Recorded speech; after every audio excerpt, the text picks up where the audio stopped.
So this is problem number 6. The following is the balance sheet of Sandeep Limited as on 31st March 2020. Balance sheet आपल्याला दिलेली आहे. रिकन्स्ट्रक्शनची scheme सुद्धा दिलेली आहे, ॲडजस्टमेंट्स दिलेले आहेत. आपण वन बाय वन जशा ॲडजस्टमेंट्स आहेत तशा जर्नल एंट्रीज पास करायच्या आहेत आणि प्रॉब्लेम आपण सॉल्व्ह करूया. या प्रॉब्लेममध्ये आपल्याला काय काय काय प्रिपेअर करायचं आहे तर जर्नल एंट्रीज पास करायच्या आहेत. Then we have to prepare capital reduction account. Then we have to prepare the balance sheet in vertical form. Balance sheet vertical फॉर्ममध्ये प्रिपेअर करायचे. बॅलन्स शीट प्रिपेअर करताना त्यातल्या ज्या सगळ्या ॲडजस्टमेंट्स आहेत ह्या सगळ्या नोट्स टू अकाउंट्सला करायचे आहेत. बॅलन्स शीट जेव्हा व्हर्टिकल फॉर्ममध्ये आपल्याला प्रिपेअर करायची असते तेव्हा नोट्स टू अकाउंट्स हे मॅन्डेटरी आहे. Compulsory notes to account prepare करायचं आहे.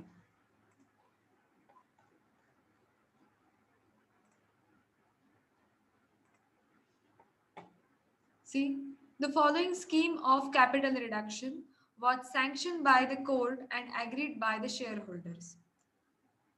फर्स्ट स्कीम मध्ये फर्स्ट काय दिले ॲडजस्टमेंट तर the preference shares are to be reduce to ₹50. आपण बॅलन्स शीटमध्ये प्रेफरन्स शेअर्स जे आहेत त्यांची फेस व्हॅल्यू बघूया. See in the balance sheet 10% preference shares of ₹100 each. Preference shares जे आहेत तर त्यांची प्रत्येकाची फेस व्हॅल्यू ही ₹100 आहे. ती रिड्यूस करून त्यांनी किती केली आहे. The preference shares are to be reduce to ₹50. Means त्या ₹100 आहेत हे रिड्यूस करत करत त्यांनी आता ती फेस व्हॅल्यू किती केली आहे तर ₹50 केलेली आहे. जर ₹100ची फेस व्हॅल्यू ही 50 झाली तर किती रिड्यूस झाले. 50 हे त्यातनं रिड्यूस झालेले आहेत. सो इथे जे ओल्ड प्रेफरन्स शेअर्स आहेत means here preference shares of ₹100 each 4 lakh debit करायचे आहेत. जे न्यू प्रेफरन्स शेअर्स आहेत मीन्स प्रेफरन्स शेअर्स त्याची फेस व्हॅल्यू ₹50ची जी आहे हे न्यू प्रेफरन्स शेअर्स क्रेडिट करायचे आहेत. जितकी अमाऊंट ही रिड्यूस होईल it should be transfer to capital reduction account. Let's see the journal entry. 10% preference share capital account debit. जेवढे प्रेफरन्स शेअर्स दिलेले आहेत ओल्ड प्रेफरन्स शेअर कॅपिटल हे आपण रेकॉर्ड करून घेऊया. तुम्ही बघू शकता इथे फेस व्हॅल्यू ₹100 आहे. देन नंबर ऑफ शेअर्स आपण इझिली कॅल्क्युलेट करू शकतो. जेवढं प्रेफरन्स शेअर्स कॅपिटल दिलेलं आहे त्याला तुम्ही फेस व्हॅल्यूने डिवाइड केलं की तुम्हाला नंबर ऑफ शेअर्स मिळणार. So here 4000 these are number of shares into 100 you will get the amount. So here 4 lakh हे ओल्ड प्रेफरन्स शेअर्स होते हे आपण डेबिट केलेले आहेत. जे न्यू प्रेफरन्स शेअर्स आहेत हे क्रेडिट करायचे आहेत. सो 10% प्रेफरन्स शेअर्स ₹50 त्याची फेस व्हॅल्यू आहे. So 4000 into 50 2 lakh.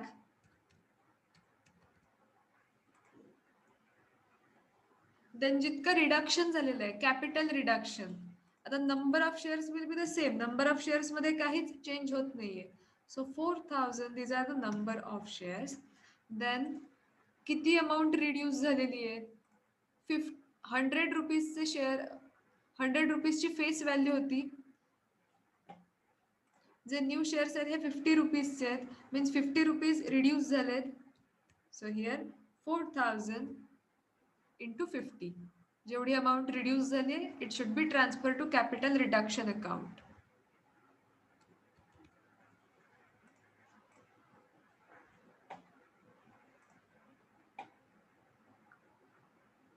Next entry तीच एंट्री आपण कंप्लीट करायची आहे. The preference shares are to be reduce to ₹50 इथपर्यंतचा पार्ट आपला कंप्लीट झालाय. And equity shares to ₹2 each and both being fully paid. आता जे इक्विटी शेअर्स आहेत इक्विटी शेअर्सची जी फेस व्हॅल्यू आहे ₹10 ही फेस व्हॅल्यू होती ओल्ड इक्विटी शेअर्सची. आता जे आपल्याला न्यू इक्विटी शेअर्स इश्यू करायचे आहेत त्याची फेस व्हॅल्यू किती आहे ₹2. मीन्स किती रुपीज इथे रिड्यूस झालेले आहेत. ओल्ड ₹10 होते. न्यू इक्विटी शेअर्स ₹2चे इश्यू करायचे. सो 8 रुपीजचे जे इक्विटी शेअर्स आहेत हे रिड्यूस झालेले आहेत. रिड्यूस झालेली अमाऊंट ही कॅपिटल रिडक्शनला ट्रान्सफर होईल. आपण एंट्री पास करून घेऊया. Equity share capital account debit. डेबिटला कोणती अमाऊंट येईल? जी ओल्ड अमाऊंट दिलेली आहे, equity share capital of ₹10 each, 10 lakh. So here equity share capital 10 lakh. Old equity share जे डेबिट करायचं आहे. न्यू इक्विटी शेअर कॅपिटल जे आहे क्रेडिट करायचं आहे. To equity share capital number of shares into new face value that is 2. So 1 lakh number of shares into ₹2. So new equity share capital is 2 lakh. Old equity share capital 10 लाखचं होतं. New equity share capital 2 lakh रुपीजचे. Amount किती reduce झाले? 8 lakh rupees इथे reduce झाले. So जितकी amount ही reduce होईल it should be transfer to capital reduction account.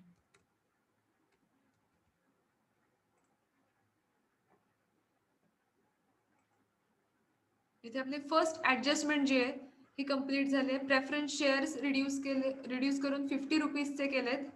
And then equity shares reduce करून 2 रुपीजचे केलेत. सो आपल्या इथे 2 जर्नल एंट्रीज कंप्लीट झाल्यात. हा पार्ट लक्षात आलाय सगळ्यांच्या?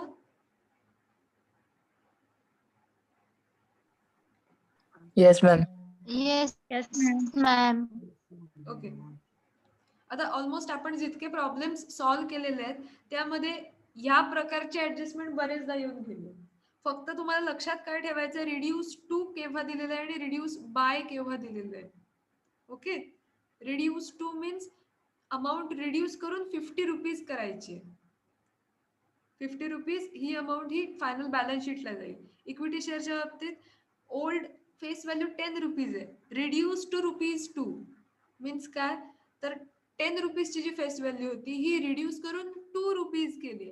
मीन्स 8 रुपीज जे आहेत हे रिड्यूस झालेत.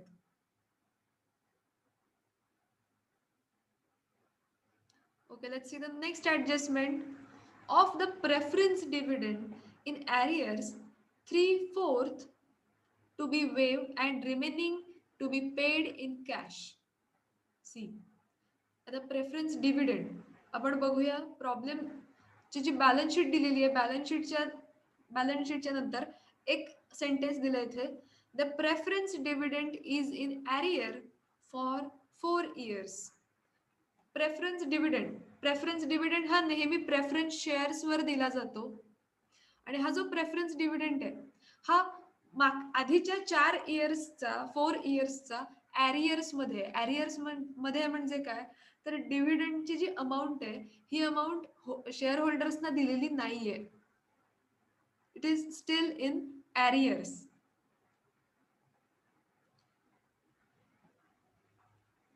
त्याच्यावरची ऍडजस्टमेंट आहे इथे, preference dividend in arrears 3/4 to be waive. आता 4 इयर्सचा जो काही डिव्हिडंड आहे त्याची जी अमाऊंट येईल त्या अमाऊंट मधला 3/4 पार्ट जो आहे it should B wave.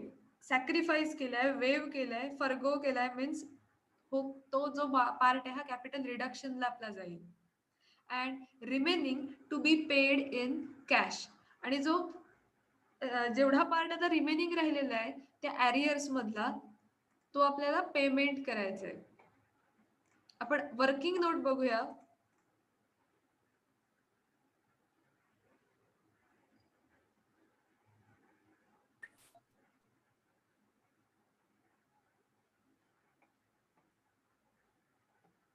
Working note visible आहे सगळ्यांना? Yes, ma'am. Yes, ma'am. Yes, ma'am. See, first आपण काय करायचं तर प्रेफरन्स डिव्हिडंड आपण कॅल्क्युलेट करून घेऊया. Let's see the balance sheet. 10% preference shares. आता हे 10% म्हणजे का दिलेले असतात, तर हे डिव्हिडंडचे पर्सेंटेज आहेत. त्या प्रेफरन्स शेअर्स वरती त्या होल्डर्सना शेअर होल्डर्सना किती डिव्हिडंड मिळणार आहे. तर preference share capital, total preference share capital 4 lakh rupees आहे. त्या 4 लाख वरती 10% डिव्हिडंड मिळतो. सो प्रेफरन्स डिव्हिडंड आपण कॅल्क्युलेट करून घेऊया. Preference dividend 10% on 4 lakh. 10% on 4 lakh, amount 40,000 and this is for 1 year. आपण सध्या आता हे जे कॅल्क्युलेशन केलंय हे 1 इयर साठी आहे. एका इयरचा फक्त आपण इथे कॅल्क्युलेट केलंय 1 year. So 10% on 4 lakh. Total जे प्रेफरन्स शेअर कॅपिटल आहे त्याच्यावरती डिव्हिडंड आपण कॅल्क्युलेट केलंय. मग एका वर्षासाठी डिव्हिडंड येतोय 40,000. See in the problem, the preference dividend is in arrears for 4 years. 4 वर्षाचा प्रेफरन्स डिव्हिडंड जो आहे हा arrears मध्ये आहे. मग आपण इथे कॅल्क्युलेशन करताना 4 इयर्स साठी करूया. For 1 year it is 40,000 and for 4 years it is 1,60,000. जर एका वर्षासाठी इथे 40,000 डिव्हिडंड असेल तर आपल्याला 4 वर्षांसाठी कॅल्क्युलेशन करायचे. So 40,000 into 4 years you will get the amount 1,60,000. 4 वर्षांचा डिव्हिडंड आहे. हा अजूनही arrears मध्ये आहे.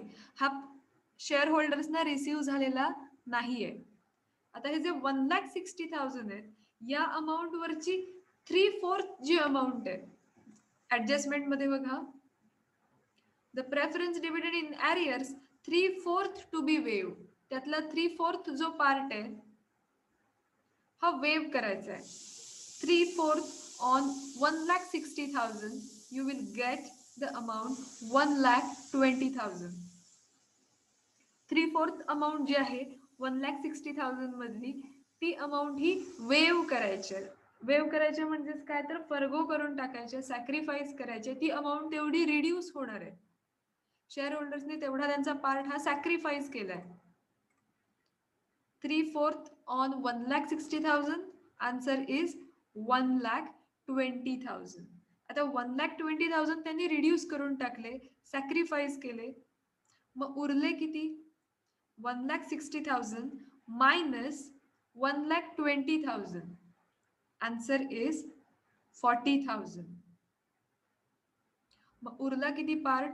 तर 40,000 चा पार्ट जो आहे हा उरलेला आहे आणि हा जो पार्ट आहे it should be paid in cash. See adjustment. Preference dividend in arrears 3/4 is to be waived and remaining to be paid in cash. आता यातला जो रिमेनिंग पार्ट आहे 40,000 40,000 हा पार्ट कॅश मध्ये त्यांना पे करायचा आहे. सो आपण इथे एंट्री कशी पास करणार तर capital reduction account debit to bank account being preference dividend arrears paid. आता प्रेफरन्स डिव्हिडंड जो आहे यातला काही पार्ट हा पेड करायचा आहे. 40,000 ची अमाउंट पेड करायची आहे. दॅट्स वाय आपण ही एंट्री पास करतोय. Capital reduction account debit 40,000 to bank 40,000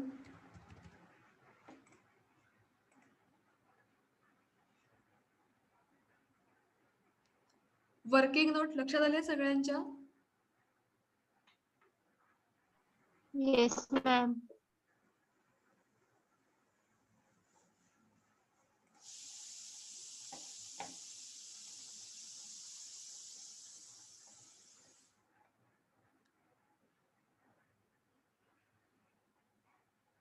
Okay. Then next adjustment, the debenture holders to take over plant and machinery at 6,50,000 in part satisfaction of their claim. See here, आपण first डिबेंचरची amount किती आहे हे बघूया. 12% debentures, amount 7,50,000. See the adjustment. The debentures holders take over the plant and machinery at rupees 6,50,000.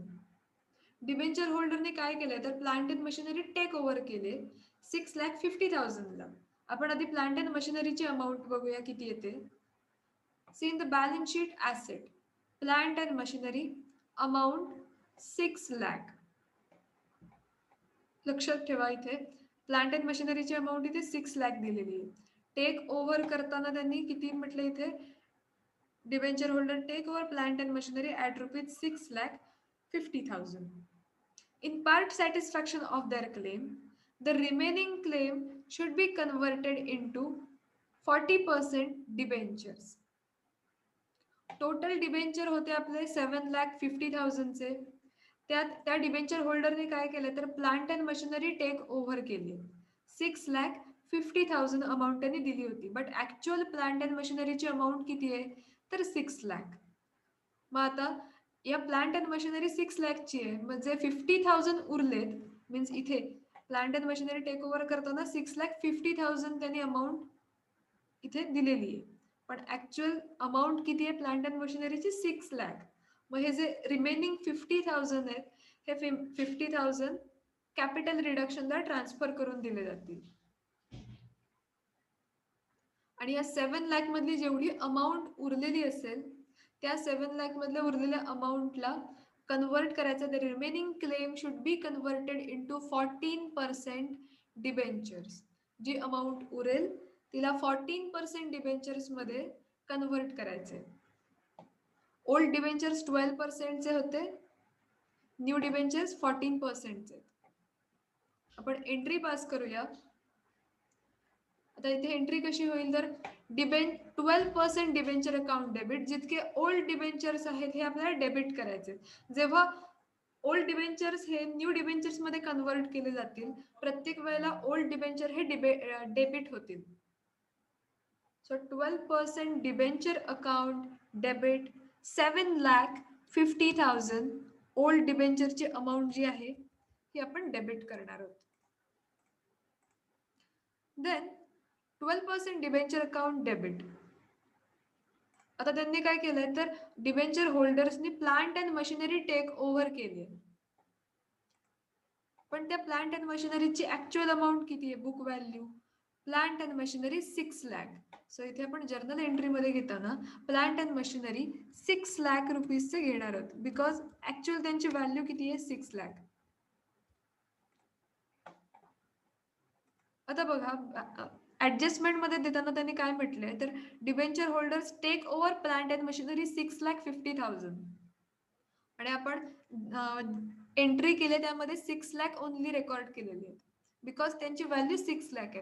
मग आता ह्या उरलेल्या 50,000 आपण काय करणार तर हे जे 50,000 आहेत it should be transfer to capital reduction account. Then आता ह्यातले 7,50,000 मधले 6,50,000 याचा तर आपला इथे जो व्यवहार आहे जे ट्रान्झॅक्शन आहे हे कम्प्लीट झालंय. आता रिमेनिंग अमाऊंट जेवढा क्लेम उरलेला आहे 7,50,000 मधले 6,50,000 चा हिशोब कम्प्लीट आहे, ट्रान्झॅक्शन कम्प्लीट झालंय. आता उरले किती 1 लाख. जे 1 लाख रुपीज 1 लाखचा जो एवढा क्लेम आहे it should be converted into 14% debenture account.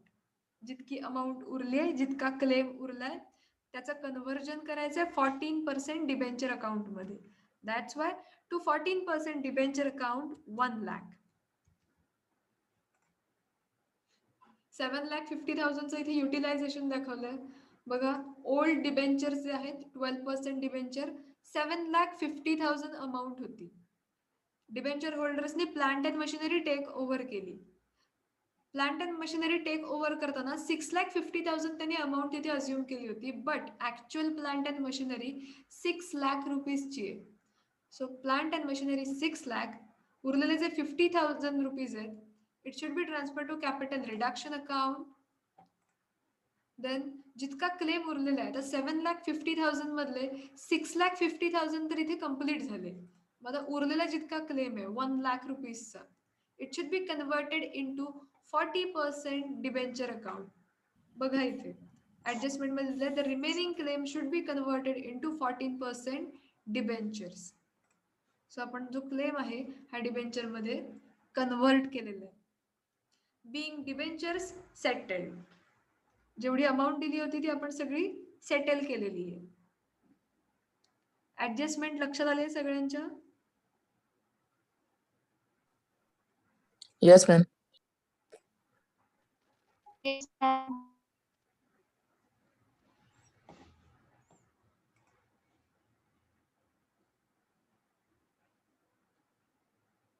Next adjustment, creditors agree to reduce their claim by 20,000. Let's see the amount of creditors. Creditors, sundry creditors, 1,40,000. Creditors agree to reduce their claim by 20,000 amount. आता इथे फक्त क्रेडिटर्सने जितका claim reduce केलेला आहे तेवढीच amount दिले. उरलेल्या अमाऊंटचं त्यांनी काय केलंय म्हणजे कॅश मध्ये पेड केलेत का अजून काही केलंय काहीच दिलेलं नाहीये. Just creditors agree to reduce their claim by 20,000. मग इथे फक्त आपल्याला 20,000चाच विचार करायचा आहे. सो एंट्री पास करत असताना creditors account debit 20,000 to capital reduction account 20,000 because त्यांनी फक्त जे 20,000 आहेत त्याच अमाऊंट बद्दल इथे ऍडजस्टमेंट दिलेली आहे. Creditors agree to reduce their claim by 20,000. उरलेल्या अमाऊंटचं काय केलंय कॅशमध्ये पेड केलंय का अजून काही केलंय काहीच दिलेलं नाहीये. जस्ट त्याने 20,000चा त्यांचा क्लेम रिड्यूस केलाय, वेव केलाय, फर्गो केलाय किंवा सॅक्रिफाईस केलाय. म्हणजेच तो त्यांनी सॅक्रिफाईस करून टाकलाय, रिड्यूस केलाय. जेवढा रिड्यूस केला असेल it should be transfer to capital reduction account. उरलेल्या अमाऊंट बद्दल काहीच मॅडम बिल्स पेएबल पुढे सांगितलेलं आहे immediately. Hello ma'am bills payable पुढे सांगितलेलं आहे इमिडिएटली केलेलं आहे. अमाऊंट राहिलेली आहे त्यांची. हे बघ बिल्स पेएबल जे आहेत ना प्रॉब्लेम मध्ये बिल्स पेएबल सेपरेट दिलेले आहेत आपल्याला. ओके बघ बॅलन्स शीट मध्ये सन्ड्री क्रेडिटर्सच्या नंतरचा एलिमेंट काय आहे बिल्स पेएबल. मग बिल्स पेएबल जितके आहेत ते त्यांनी पे केलेले आहेत. काय म्हटलंय bills payable to be paid immediately. So bills payable जे 35,000चे आहेत हे त्यांनी इमिडिएटली पे केलेत. त्यांनी क्रेडिटर्सशी रिलेटेड इथे ऍडजस्टमेंट सांगितलेली नाहीये. क्रेडिटर्सची फक्त एकच ऍडजस्टमेंट आहे क्रेडिटर्सना त्यांचा जो क्लेम होता त्यापैकी त्यांनी 20,000चा क्लेम हा रिड्यूस केलाय. आता ऍक्च्युअल अमाऊंट बघा क्रेडिटर्सची 1,40,000 दिलेली आहे. ओके मग ह्या 1,40,000 मधले जर 20,000 आपण रिड्यूस केलेत क्रेडिटर्सने रिड्यूस केले आता उरले किती 1,20,000. पण ही जी अमाऊंट आहे 1,20,000 ही त्यांनी कॅश मध्ये पे केली आहे का अजून त्यांना त्याच्या बदल्यात प्रेफरन्स शेअर्स हवेत ही इन्फॉर्मेशन दिलेली नाहीये. जेव्हा या प्रकारची इन्फॉर्मेशन दिलेली नसेल तेव्हा जेवढा क्लेम रिड्यूस केलाय फक्त त्याचीच आपल्याला एंट्री पास करायची आहे. ओके लक्षात येत आहे.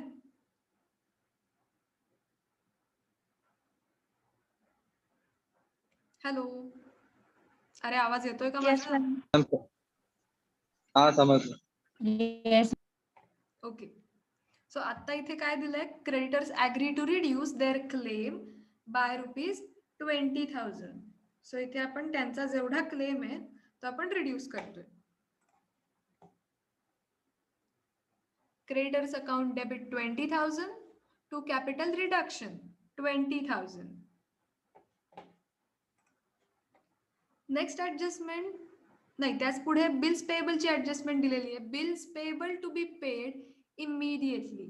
बिल्स पेएबलची अमाऊंट बघा 35,000 दिलेली आहे. It should be paid immediately.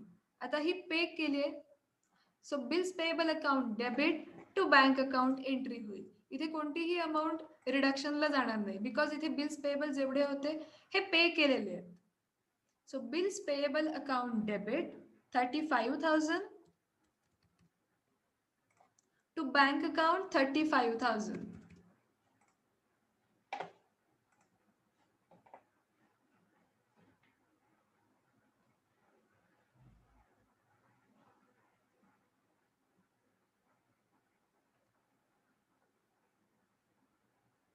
Next adjustment goodwill, patents, profit and loss account and preliminary expenses are to be written off entirely. See the problem goodwill, patents, profit and loss account हे write off करून टाकायचे. आता जेव्हा goodwill patents किंवा profit and loss account जेव्हा आपल्याला write off करायचे असतात आपण एंट्री पास करतो capital reduction account debit to goodwill to patents to profit and loss to preliminary expenses.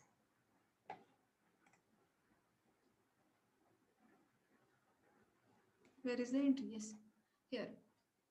Goodwill 25,000.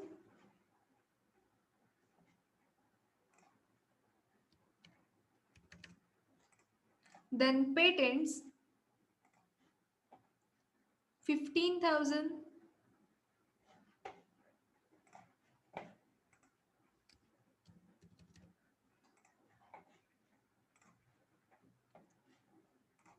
Then profit and loss account. Where is profit and loss account? Yeah, here. 8,20,000.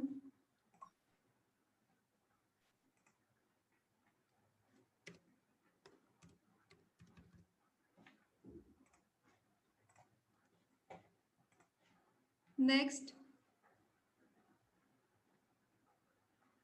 preliminary expenses 45,000. हे सगळे right off करून टाकायचे.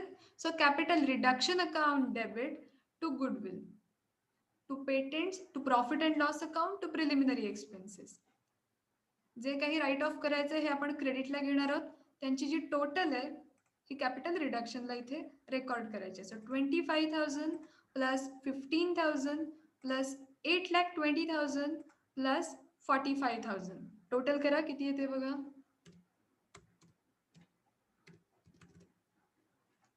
9,05,000.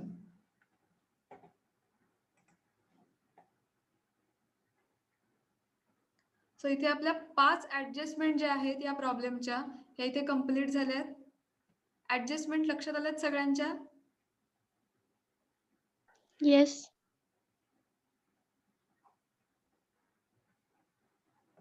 Okay, next adjustment आपण Ma'am.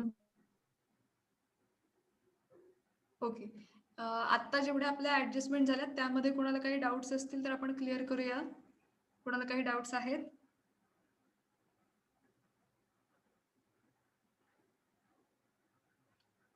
Anyone?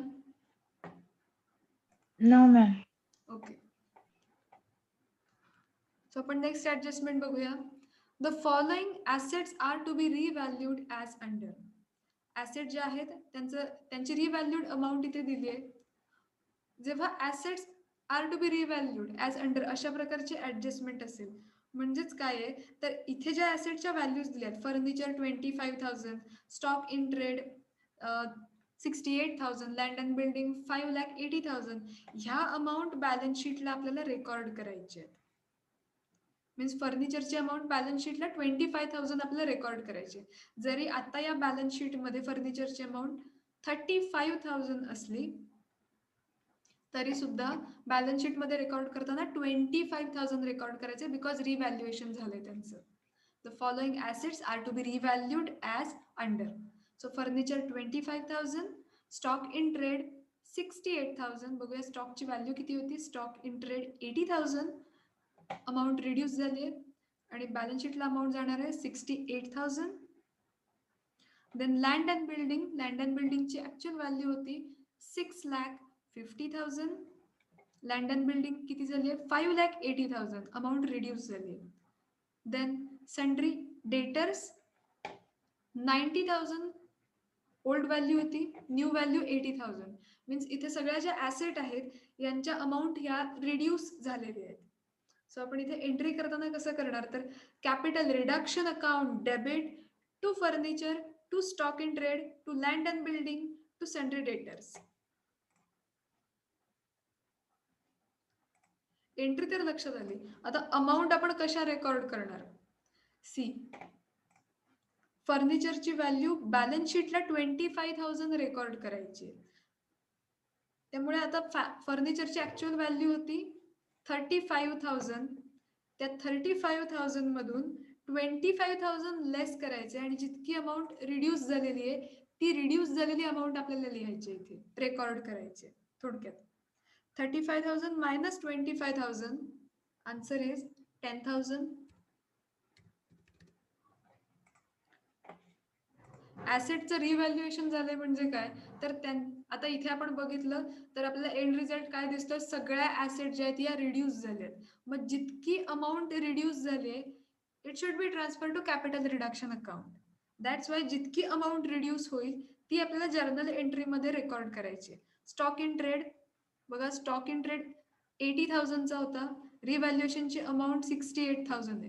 किती amount reduce झाली, 80,000चा stock होता, 68,000 amount record करायची. 12,000ने stock जो आहे हा रिड्यूस झालाय. 12,000नी स्टॉकची व्हॅल्यू कमी झाली. जितकी व्हॅल्यू कमी झाली असेल तितकी व्हॅल्यू रेकॉर्ड करायची. लँड अँड बिल्डिंग 6,50,000ची अमाऊंट होती. बॅलन्स शीटला रेकॉर्ड करताना 5,80,000 अमाऊंट रेकॉर्ड करायचे. म्हणजेच काय, तर 70,000 लँड अँड बिल्डिंगची अमाऊंट कमी झाली.